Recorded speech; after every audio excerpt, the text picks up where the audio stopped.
What just happened? Over the weekend of June 21st, 2025, the US did something we haven't seen in decades. It launched direct airstrikes on Iran's most critical nuclear facilities: Fordow, Natanz, and Isfahan. These aren't just any military targets, we're talking about the heart of Iran's nuclear program, and the US didn't go in lightly.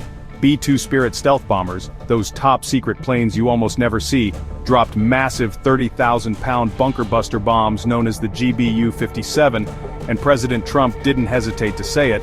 These sites were, in his words, completely and fully obliterated. Let's walk through what led up to this moment.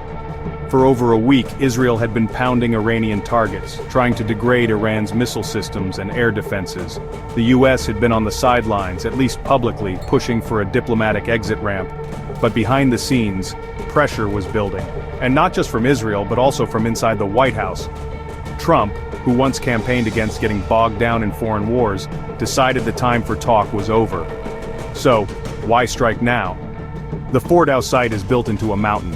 It's long been seen as almost untouchable by anyone but the US. Natanz and Isfahan are also central to Iran's ability to enrich uranium.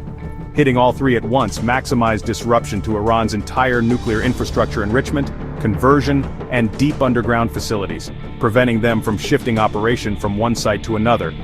Trump called it a historic moment, while Israeli Prime Minister Netanyahu was quick to praise the US for backing up Israel's efforts.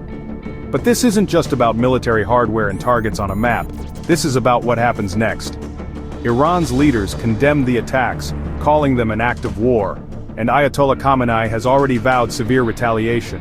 The Houthis in Yemen, Iran's allies, are threatening to hit US assets in the region. In short, the risk of a much wider conflict just shot way up. Back home, the political fallout started immediately. Some members of Congress, both Democrats and Republicans, are furious that Trump skipped congressional approval.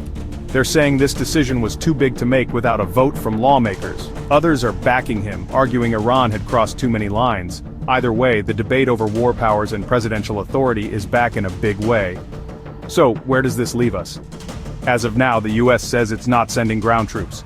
Trump insists he doesn't want another endless war. But the reality is, bombs have been dropped, consequences will follow. The world is watching. I'll be following every twist and turn, so stay tuned for updates as this story develops. Thanks for watching. Be sure to subscribe for the latest on this breaking story.